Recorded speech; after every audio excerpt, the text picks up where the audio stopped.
Regular రెగ్యులర్‌గా ఎక్స్‌పల్స్‌లో చాలా problems వస్తాంటాయి. నాకైతే కొంత దూరం వెళ్ళిపోయిన తర్వాత ఆఫ్టర్ 18 డేస్ తర్వాత నాకు ఈ ప్రాబ్లమ్ వచ్చింది. బ్యాటరీ ప్రాబ్లమ్ వచ్చిందనమాట. ఎందుకు ఇలాగొచ్చిందని చెప్పి నేను మళ్ళీ షోరూమ్‌కెళ్తే నాకు ఆల్రెడీ టాక్స్ కట్టాను కాబట్టి వాళ్ళు రోడ్ టాక్స్ అసిస్టెంట్ ద్వారా వెహికల్‌ని పంపించారు. దాని ద్వారా నేను almost 2 hours wait చేశానిక్కడ.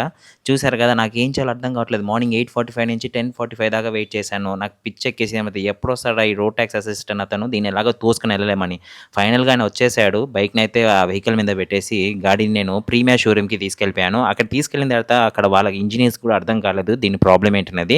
Next day రమ్మన్నారు. నెక్స్ట్ డే వెళ్ళిన తర్వాత ప్రాబ్లమ్ ఏంటిదంటే లీకేజ్ వల్ల బ్యాటరీ ప్రాబ్లమ్ వచ్చింది. సో, మీకు వారంటీ రిప్లేస్ చేస్తామని చెప్పి ప్రస్తుతానికి ఒక టెంపరరీది పెట్టిచ్చారు. అస్సలకి ఆ ఫీల్ ఏముందబ్బా! బైక్ నడుపుతా ఉంటే బైక్ మనీ రిటర్న్ వచ్చేసిన తర్వాత ఫస్ట్ సర్వీస్ అయ్యి కొత్త బ్యాటరీ రిప్లేస్ చేస్తే దాని ఫీలింగే వేరే లెవెల్‌లో ఉంది. ఎంతైనా గాని ట్రబుల్ వచ్చినప్పుడు మాత్రమే ప్రాబ్లమ్‌గా ఫేస్ చేస్తాము. ఆ ట్రబుల్‌ని రెక్టిఫై అయిన తర్వాత చాలా బాగుంటుంది.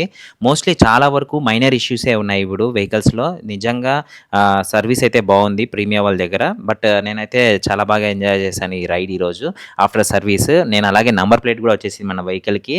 So, I'm very happy for that. ఇంకా ఒక లాంగ్ రైడ్ ఎళ్తే తప్ప తెలియదనమాట దీని యొక్క ఫీల్ ఎలా ఉంటదనేది. మన ఛానెల్ ఇంకా ఎవరైనా సబ్స్క్రైబ్ చేయనంటే వెంటనే సబ్స్క్రైబ్ చేయండి. మరిన్ని వీడియోస్ కోసం వెయిట్ చేయండి.